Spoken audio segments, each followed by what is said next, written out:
বিসমিল্লাহির রহমানির রহিম। আসসালামু আলাইকুম প্রিয় বন্ধুরা।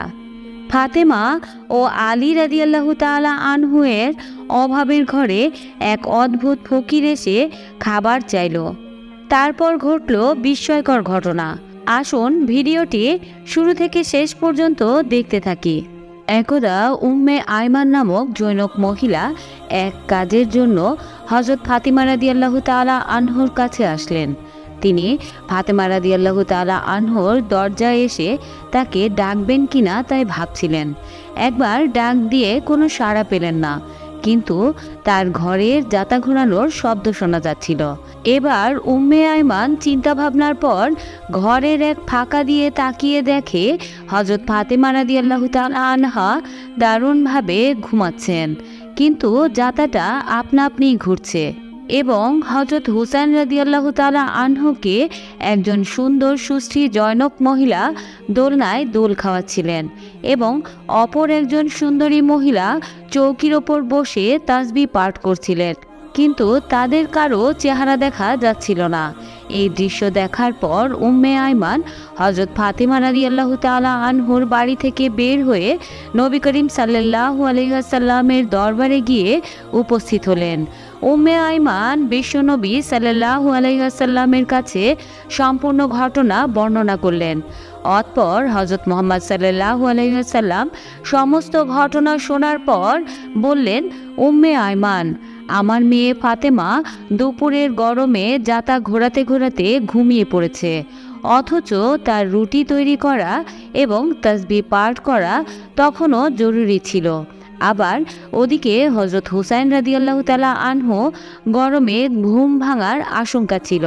তাই আল্লাহ রাব্বুল আলামিন তার প্রিয় বান্দি ফাতেমা রাদিয়াল্লাহু তাআলা আনহুকে এমন অবস্থায় দেখে তার ঘুম যাতে নষ্ট না হয়, ভেঙে না যায়, তাই তিনজন ফেরেশতা পাঠিয়ে তিনটি কাজ সমাধা করে দিলেন। বিশ্বনবী পুনরায় আবার বললেন, আল্লাহ রাব্বুল আলামিনের পাঠানো তিনজন ফেরেশতা তিন ধরনের কাজ সমাধা করছিলেন। একজন ফেরেশতা অদৃশ্য অবস্থায় হযরত ফাতিমা রাদিয়াল্লাহু তাআলা আনহুয়ের অসমাপ্ত জব পিষে আটা তৈরি করে দিলেন। দ্বিতীয়জন হুসাইন রাদিয়াল্লাহু তাআলা আনহুকে দোলনায় দোল খাওয়াচ্ছিলেন এবং তৃতীয়জন হযরত ফাতেমার অসমাপ্ত তাসবিহগুলো বসে বসে পাঠ করছিলেন। উম্মে আয়মান, তুমি যে মহিলাগুলোকে দেখে এসেছো তারা কোনো মহিলা নয়, তারা হলেন আল্লাহ রাব্বুল আলামিনের পাঠানো ফেরেশতা।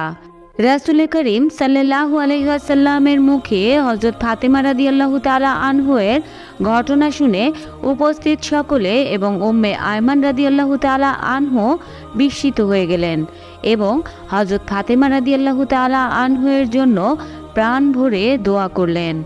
একদিন হযরত হাসান ও হোসেন রাদিয়াল্লাহু তাআলা আনহু অসুস্থ হলে হযরত আলী রাদিয়াল্লাহু তাআলা আনহু ও ফাতেমা রাদিয়াল্লাহু তাআলা আনহা নিয়ত করলেন তারা সুস্থ হলে শুকরিয়া হিসেবে 3টি করে রোজা রাখা শুরু করবেন, কিন্তু সেহরি ইফতার করার জন্য কিছুই ছিল না, তাই তারা অনাহারে রোজা রাখা শুরু করলেন। সকালে আলী রাদিয়াল্লাহু তাআলা আনহু সামাউন নামে এক ইহুদির কাছে গিয়ে বললেন, তোমার কাছে যদি পশম দ্বারা সুতা তৈরির কোনো কাজ থাকে তবে আমাকে দাও, বিশ্বনবীর কন্যা পারিশ্রমিকের বিনিময়ে কাজ করবে। ইহুদি সামাউন জবের বিনিময়ে ফাতেমা রাদিয়াল্লাহু তাআলা আনহুকে কাজ দিলেন। অতঃপর হযরত ফাতেমা রাদিয়াল্লাহু তাআলা আনহু সুতা তৈরির কাজ শুরু করলেন। 3 ভাগের 1 ভাগ কাজ শেষ করলেন। পারিশ্রমিক হিসেবে জবের বিনিময়ে কাজ নিয়ে আসলেন। হযরত ফাতেমা রাদিয়াল্লাহু তাআলা আনহু নিজে হাতে উক্ত জব পিষে 5টি রুটি তৈরি করলেন। স্বামী স্ত্রীর জন্য 2টি রুটি, 2টি সন্তানের জন্য 2টি রুটি আর তাদের দাসের জন্য 1টি রুটি। রোজা অবস্থায় সারাদিনে রোজগারের জন্য পরিশ্রমের পর হযরত আলী রাদিয়াল্লাহু তাআলা আনহু হুজুরে পাক সাল্লাল্লাহু আলাইহি ওয়াসাল্লামের সাথে মাগরিবের নামাজ আদায় করলেন।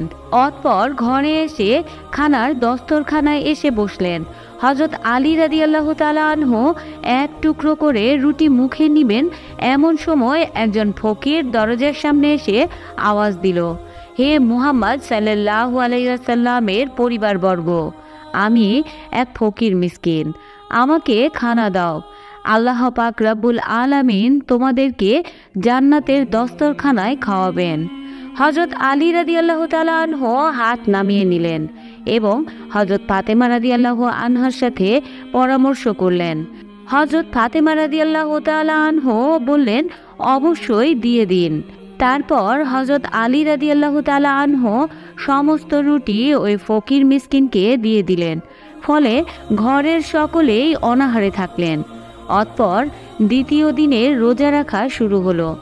আবার হযরত ফাতেমা রাদিয়াল্লাহু তাআলা আনহু 1/3 পশমের সুতা তৈরি করে পারিশ্রমিক স্বরূপ জব পেলেন। সেই জব পিষে রুটি তৈরি করলেন। হযরত আলী রাদিয়াল্লাহু তাআলা আনহু হুজুরে পাক সাল্লাল্লাহু আলাইহি ওয়াসাল্লামের সাথে মাগরিবের সালাত আদায় করে ঘরে আসলেন এবং সকলে মিলে খাওয়ার দস্তরখানায় আসলেন। এমন সময় এক ইয়াতিম দরজায় এসে ভিক্ষা চাইলেন এবং চরম দারিদ্র্য ও অসহায়ত্বের কথা জানালেন।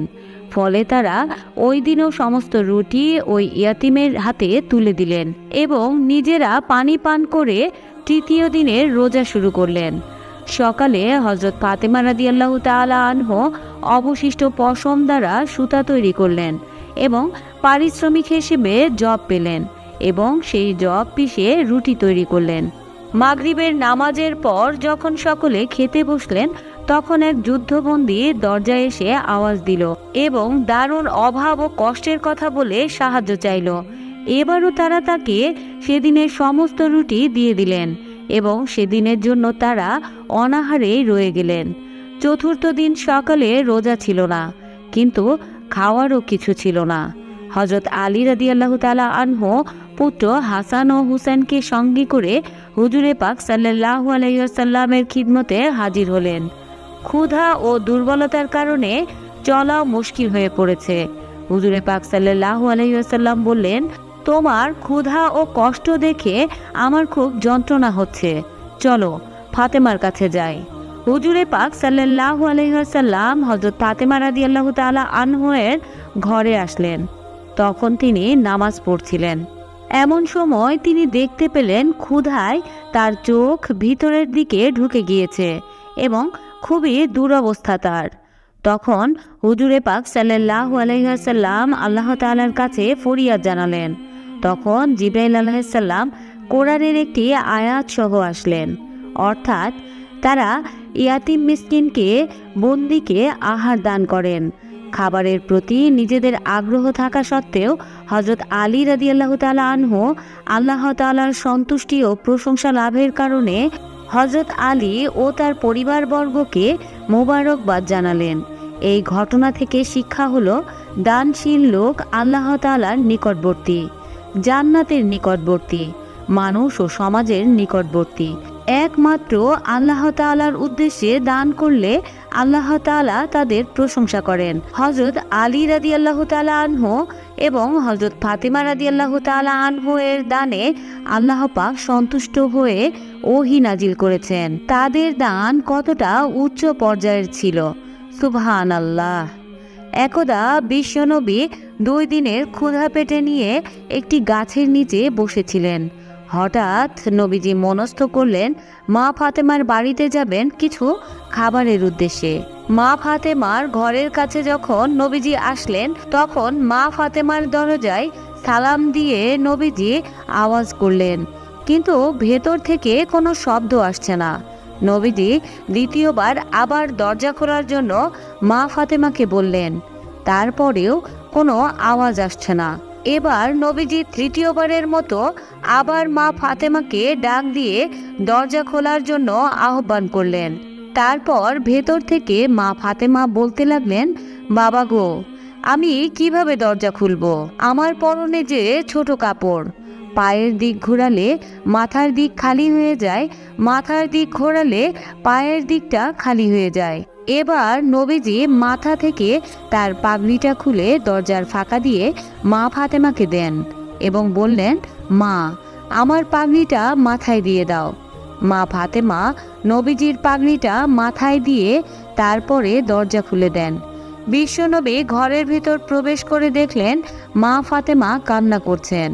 নবীজি মা ফাতেমাকে জিজ্ঞাসা করলেন, মা, তুমি কেন কান্না করছো? তা আমি বুঝেছি, তুমি বুঝি আমাদের গরিব অবস্থা দেখে কাঁদছো।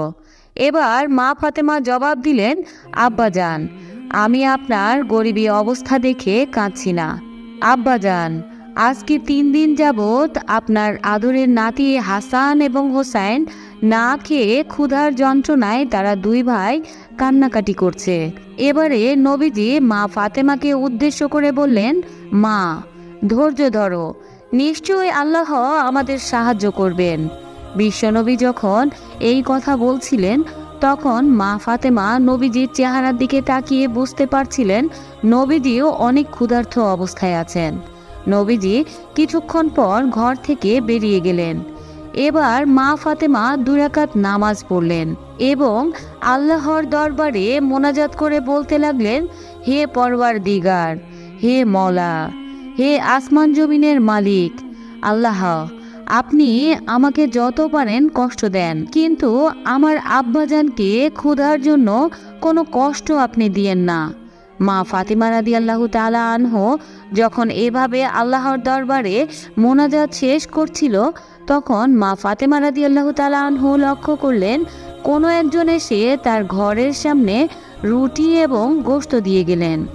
মা ফাতেমা রুটি এবং গোশত দেখে অনেক খুশি হয়ে হাসান এবং হোসেনকে ডেকে পাঠালেন আর বললেন, যাও, নবীজিকে ফিরিয়ে নিয়ে আসো। তারপর হাসান এবং হোসেন রাদিয়াল্লাহু তাআলা আনহু দৌড়ে গিয়ে নবীজিকে ঘরের মধ্যে নিয়ে আসেন। প্রিয় নবীজি মা ফাতেমার ঘরে এসে রুটি এবং গোশতের পাত্র দেখে মা ফাতেমাকে জিজ্ঞাসা করলেন, মা, এই রুটি ও গোশত কোথা থেকে এনেছ? এবার মা ফাতেমা জবাব দিলেন, আব্বাজান, যেখান থেকে আমার আল্লাহ তাআলা হযরত মরিয়ম আলাইহিসসালামকে জান্নাতের খাবার পাঠাতেন, আমাকেও সেখান থেকে পাঠিয়েছেন। এই কথা শুনে বিশ্বনবী অনেক খুশি হয়ে গেলেন। অতঃপর নবীজি মা ফাতেমা এবং হাসান হোসেনকে নিয়ে পেট ভরে জান্নাতি খাবার খেলেন। তারপর অনেকগুলো খাবার তারা খাওয়ার পরেও অবশিষ্ট রয়ে গেল। তখন মা ফাতেমা রাদিয়াল্লাহু তাআলা আনহু প্রতিবেশীদের ডেকে বাড়তি খাবারগুলো খেতে দিলেন। প্রতিবেশীরা খাবার খেয়ে বললেন, এমন সুস্বাদু খাবার জীবনে তারা কখনো খাননি। আর এই কথা শুনে ফাতেমা রাদিয়াল্লাহু তাআলা আনহু আল্লাহর দরবারে শুকরিয়া আদায় করলেন। একদা হযরত আলী রাদিয়াল্লাহু তাআলা আনহু নিজ ঘরের দরজার সামনে বসেছিলেন। এমন সময় এক ভিক্ষুক আসলে হযরত আলী রাদিয়াল্লাহু তাআলা আনহু তখন তার সন্তানকে বললেন, যাও, ঘরের ভেতর থেকে তোমার মা ফাতিমা রাদিয়াল্লাহু তাআলা আনহুর কাছে থেকে 1 দিরহাম নিয়ে আসো। ঘরের ভেতর থেকে ফাতিমা খবর পাঠালেন যে ঘরে মাত্র 4টি দিরহাম আছে ইফতারে এবং বাচ্চাদের খাবারের জন্য। এই কথা শুনে আলী রাদিয়াল্লাহু তাআলা আনহু বললেন, বাহ, তোমার দেখি দিরহামের প্রতি ভালোবাসা বেড়ে গেছে। আলী তার সন্তানকে বলল, যাও, গিয়ে সব দিরহামগুলো নিয়ে এসো। ফাতিমা বললেন, আমি তো দিতে নিষেধ করিনি, শুধু স্মরণ করিয়ে দিলাম।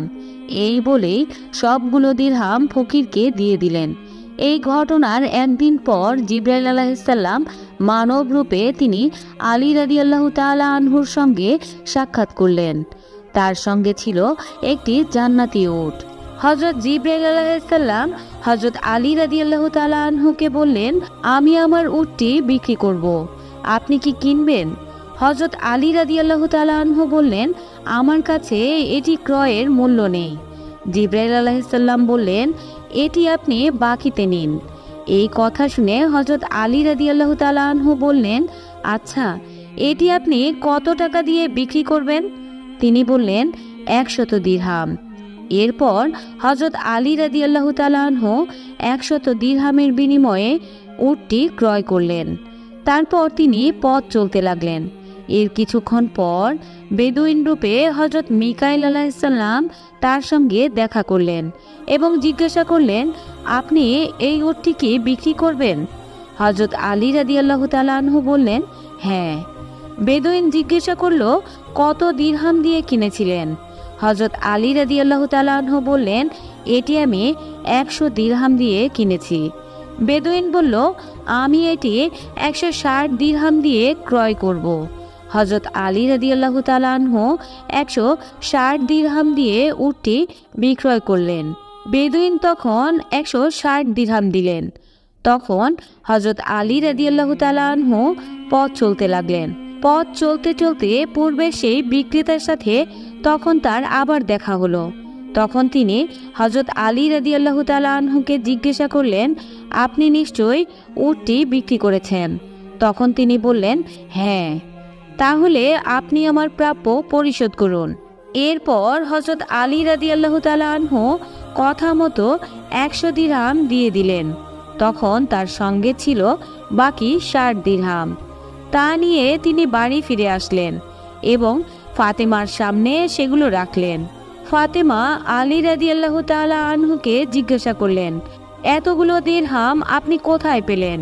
তখন আলী রাদিয়াল্লাহু তাআলা আনহু বললেন, আল্লাহর সঙ্গে 6 দিরহাম দিয়ে ব্যবসা করেছি, তিনি আমাকে 60 দিরহাম দিয়েছেন।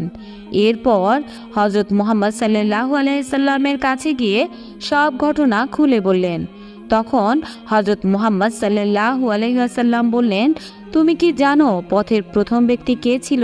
তখন হযরত আলী রাদিয়াল্লাহু তাআলা আনহু বললেন, না।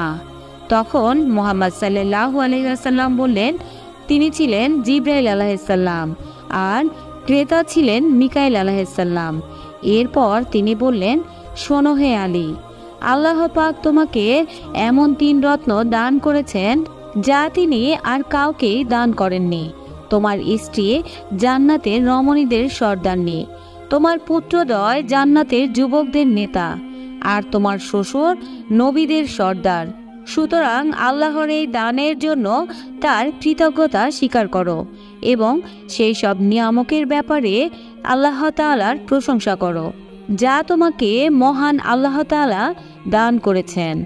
প্রিয় বন্ধুরা, ঘটনা থেকে শিক্ষণীয় হচ্ছে দান করা অতি উত্তম, অতি মর্যাদাপূর্ণ নেক আমল। আল্লাহ দানকারীকে দুনিয়াতে 10 গুণ বাড়িয়ে দেন, তবে তা হতে হবে আল্লাহর সন্তুষ্টির জন্য এবং হালাল সম্পদ দ্বারা দান করে খোটা দানকারীদের জন্য রয়েছে আযাব। কোনো এক সময় নবীর দুলালী হযরত ফাতেমা রাদিয়াল্লাহু তাআলা আনহার এক সহচরী তাকে জিজ্ঞাসা করলেন, যদি 40টি উট হয় তাহলে তার যাকাত কি পরিমাণ দিতে হবে? সহচরীর জিজ্ঞাসিত প্রশ্নের জবাবে ফাতেমা রাদিয়াল্লাহু তাআলা আনহা বললেন, তোমাদের পক্ষে একটি আর আমার পক্ষে সমস্তই। মনে রাখবে, আয়ের 40 ভাগের 1 ভাগ ধর্মার্থে ব্যবহার করাকেই যাকাত বলে। কোনো এক সময় কোনো এক নারী হযরত ফাতেমা রাদিয়াল্লাহু তাআলা আনহাকে জিজ্ঞাসা করলেন, মা, কেহ যদি প্রিয় নবী সাল্লাল্লাহু আলাইহি ওয়াসাল্লামের পবিত্র সমাধির মাটির ঘ্রাণ নেয় তাহলে তার কি করা কর্তব্য? জবাবে ফাতেমা রাদিয়াল্লাহু তাআলা আনহা বললেন, তার আর জীবনের কোনো ফুল শোকা উচিত নয়। একদা নবী কন্যা হযরত ফাতেমা রাদিয়াল্লাহু তাআলা আনহা খুবই অসুস্থ, চলাফেরার শক্তি পর্যন্ত নেই। এত অসুস্থতার মধ্যেও সমস্ত রাত জেগে উপাসনা করলেন। সকালবেলা নবী জামাতা হযরত আলী ফজর নামাজ জামাতে আদায় করার জন্য মসজিদে গেলেন। হযরত আলী রাদিয়াল্লাহু তাআলা আনহা নামাজ আদায় করে গৃহে ফিরে এসে দেখেন নবী কন্যা হযরত ফাতেমা রাদিয়াল্লাহু তাআলা আনহা আটা মাখাচ্ছেন। ফাতেমা রাদিয়াল্লাহু তাআলা আনহা এহেন অবস্থা দেখে হযরত আলী তিরস্কারের স্বরে বললেন, হে ফাতেমা, সমস্ত রাত অসুস্থতার মধ্যেও ইবাদত বন্দেগী করেছ, কাঁপতে কাঁপতে তারপরেও আবার আটা মাখাতে বসলে কেন? তোমার শরীর তো একেবারেই ভেঙে পড়বে, তা কি তোমার জানা আছে? নবী জামাতা হযরত আলী রাদিয়াল্লাহু তাআলা আনহুয়ের হৃদয়গ্রাহী কথাগুলো শোনা মাত্রই হযরত ফাতেমা রাদিয়াল্লাহু তাআলা আনহা বললেন, হে আলী, উপাসনা এবং স্বামীর সেবা এই দুটি এমন মহৎ কাজ যা অসুস্থের মুহূর্তে করলেও নারীর অসুখ সেরে যান। বিধায় আমার পক্ষে এটা হলো রোগ মুক্তির ঔষধ। যে সমস্ত মহিলা এই মহৎ কাজ দুটি যত করবে ততই তার বালা মুসিবত দূর হবে। কোনো একদিন প্রিয় নবী সাল্লাল্লাহু আলাইহি ওয়াসাল্লাম তার আদরের দুলালি হযরত ফাতেমা রাদিয়াল্লাহু তাআলা আনহুকে জিজ্ঞাসা করলেন, হে ফাতেমা, তুমি বলো তো নারী জাতির সবচেয়ে উত্তম অলংকার কি? জবাবে হযরত ফাতেমা রাদিয়াল্লাহু তাআলা আনহা বললেন, লজ্জাশীলতা। ফাতেমার জবাব শুনে প্রিয় নবী সাল্লাল্লাহু আলাইহি ওয়াসাল্লাম মনের খুশিতে বললেন, হে ফাতেমা, সত্যি তুমি আমার কলিজার টুকরা। হে ফাতেমা, সর্বদা এই কথা মনে রেখে জীবনের প্রতিটি মুহূর্ত কাটাবে। লজ্জাহীনা নারী ছাদশূন্য ঘর বা ফুল পাতাহীন গাছের ন্যায় সৌন্দর্যে বঞ্চিত। তবে কোনো সময় এটা উচিত নহে যে সে অতিরিক্ত লজ্জা দেখিয়ে স্বামীর বিরক্তির কারণ হয়। উত্তমা নারীর চিহ্ন হল ভক্তি, বিনয়, সেবা, লজ্জা, মিতচার, সত্যপ্রিয়তা, ছোটদের প্রতি স্নেহের ব্যবহার আর বড়দের প্রতি শ্রদ্ধামূলক ব্যবহার। এই পবিত্র কথাগুলো বলার পর আল্লাহর রাসূল সাল্লাল্লাহু আলাইহি ওয়াসাল্লাম আদরের মেয়ের জন্য প্রাণ ভরে দোয়া করলেন। একদা নবী কন্যা হযরত ফাতেমা রাদিয়াল্লাহু তাআলা আনহা তার কাছে সমাগত নারীদেরকে উদ্দেশ্য করে বললেন, হে আমার ভগ্নীগণ, আপনারা 5 ওয়াক্ত ফরজ নামাজ আদায় করবেন। কোনো সময়ই ফরজ নামাজে অলসতা করবেন না। সর্বদা মনে রাখবেন, নামাজ হলো বেহেশতের চাবি। চাবি ছাড়া যেমন তালা খোলা যায় না, তেমনি নামাজ ছাড়াও কেহই বেহেশতে প্রবেশ করতে পারবে না। কেননা এই নামাজ হলো আল্লাহ তাআলার প্রতি বান্দার অনুগত্যের প্রধান নিদর্শন। আর কোনো সঙ্গত কারণ ছাড়া রমজান মাসের ফরজ রোজা কাজা করবেন না। রোজা মনের সজীবতা আনয়ন করে এবং দেহের ক্ষমতা বৃদ্ধি করে এবং রহমানুর রহিম আল্লাহ তাআলার দিদারকে নিকটবর্তী করে। শত কাজকর্ম থাকলেও প্রতিদিন সকালে ফরজ নামাজান্তে কম বেশি কোরআন তেলাওয়াত করলে অন্তর সতেজ হয় এবং দিলের মধ্যেও আল্লাহ তাআলার মহাব্বত অধিক পরিমাণে সৃষ্টি হয়। হে ভগ্নীগণ, আপনারা কোনো সময়ই লজ্জাহীনভাবে বেপর্দায় চলাফেরা করবেন না। মনে রাখবেন, লজ্জা হলো ঈমানের বিধান, পর্দা রক্ষা হলো রমণীদের প্রধান ধর্ম। আর প্রতিটি কাজকর্ম আল্লাহ তাআলার উপর পূর্ণ ভরসা করে করবেন। কোনো মুহূর্তেই তার উপর হতে আস্থা হারাবেন না এবং প্রতিটি কাজকর্মের মধ্যেই আল্লাহ রাসূলের নির্দেশ মান্য করে চলবেন। কেননা আল্লাহ ও রাসূলের প্রদর্শিত পথেই পরকালের কল্যাণ ও মুক্তি। হে ভগ্নীগণ, জীবন চলার প্রতিটি মুহূর্তেই মৃত্যু, কবর, হাসর, নসর, পুলসিরাত, দোজখের ভয়াবহতার প্রতি সর্বদা অন্তরের মধ্যে ভয় রাখবেন এবং রহমানুর রহিম আল্লাহ তাআলার রহমতের প্রত্যাশী হবেন। কেননা কেহই আল্লাহ তাআলার রহমত হতে নিরাশ হবে না। আর একথা সর্বদা মনে রাখবে যে জন্মিলে মৃত্যুর অমীয় সুধা পান করতে হবে। তাই মৃত্যুর পূর্বে নেকি সঞ্চয় করতে না পারলে কোনোভাবেই কবরের আযাব হতে রেহাই পাওয়া যাবে না। রোজ হাসর বড়ই বিপদের দিন। এই মহা বিপদের দিনে কেহ কারো ও কোনো উপকার সাধন করতে পারবে না। এই মহা বিপদের দিনে সকলকেই আল্লাহর সম্মুখে হাজির হতে হবে। তীক্ষ্ণ তরবারির ধারালো চুলের চেয়েও চিকন 30,000 বছরের পথ পুলসিরাত অতিক্রম করতে হবে। যারা দুনিয়ায় বসে আল্লাহ তাআলার হুকুম আহকাম মেনে চলবে এবং পুণ্য অর্জন করবে, তারা মনের আনন্দে পুলসিরাত পার হয়ে চিরশান্তিময় বেহেশতে প্রবেশ করবে। আর যারা দুনিয়ায় বসে আল্লাহর হুকুম আহকাম উপেক্ষা করে পাপ কাজের মধ্যে নিমজ্জিত হয়ে দিন কাটিয়েছে, সে দোজখে পতিত হবে। হে ভগ্নীগণ, প্রত্যেক মুসলমান রমণীর জীবনের সবচেয়ে বড় চাওয়া পাওয়াই হলো বেহেশতের মতো শ্রেষ্ঠ নিয়ামত। আপনারা দুনিয়ায় প্রতিটি কাজকর্ম এইভাবে করবেন যেন রহমান ও রহিম আল্লাহ তাআলার শ্রেষ্ঠ নিয়ামত বেহেশত লাভ করতে পারেন। প্রিয় বন্ধুরা, ভিডিওটি ভালো লেগে থাকলে অবশ্যই কমেন্টে লিখুন আমিন। পরবর্তী ভিডিও দেখার আমন্ত্রণ জানিয়ে আজকের মতো এখানেই বিদায় নিচ্ছি।